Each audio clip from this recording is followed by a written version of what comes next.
Haley Ann with this week's health and nutrition news. Now that we're heading back to school, the morning hustle and bustle makes some of us forget the most important meal of the day, breakfast.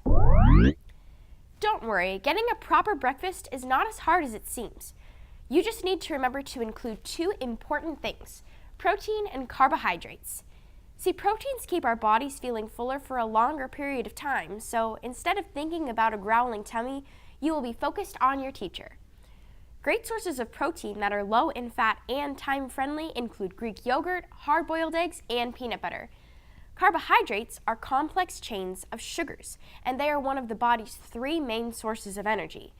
You can get creative with different carbohydrate and protein options by using simple combinations like toast with peanut butter or a bowl of fruit with a side of Greek yogurt. See, preparing a quick and healthy breakfast is easier than it sounds. Attention adventurous eaters. There are some unusual foods that may be making their way to a plate near you. Do you enjoy grilled fish? Well, what about grilled fish necks? Wait a second, fish don't have necks, do they? The true name for the small space between a fish head and its body is a collar. The collar is usually thrown away along with the head before the fish is cooked, but that might not be the case anymore. Apparently, this fleshy fish part is ideal for grilling and searing, and it's almost a mystery as to why fish collars took so long to get popular. If fish necks sound a little too out there for your tastes, perhaps you should start with a simple broccoli stalk. It seems that broccoli stalks are making their way out of the compost bin and onto dinner plates. Broccoli stalks are being favored for their crunchy textures, flavorful punch, and versatility. I wonder what my mom is making for dinner tonight.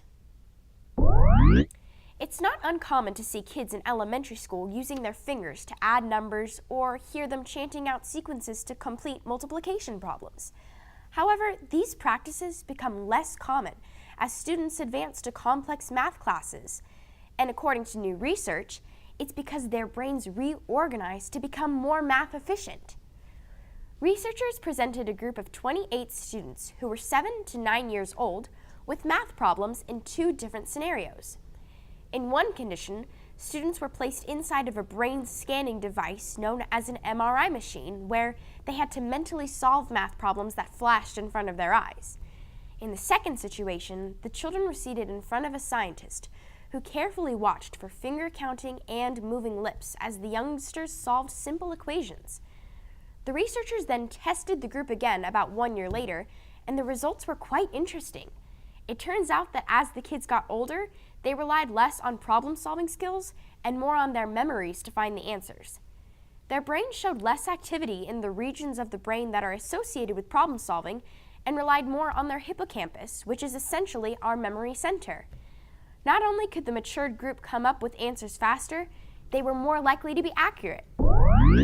Statistically speaking, left-handed people are a minority in today's society, but did you know that being a lefty can have some interesting advantages? It turns out that 5 of the last 7 presidents of the United States have been lefties, and it's no happy accident either. You see, we tend to raise our dominant hands when we're talking to others about a good idea. When presidential candidates are on TV, however, voters watching actually see the candidates' mirror images. That means that when a right-handed candidate raises his hand to make a point, it will appear like he's raising his left hand.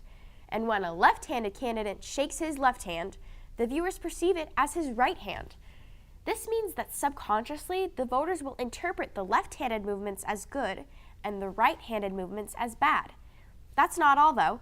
Because lefties tend to use both halves of their brain more often than right-handed people, this can lead to greater creativity. After a long day, nothing feels better than crawling into your bed and laying your head on your favorite pillow. Unfortunately, that comfy pillow you love might be crawling with bacteria. Yuck.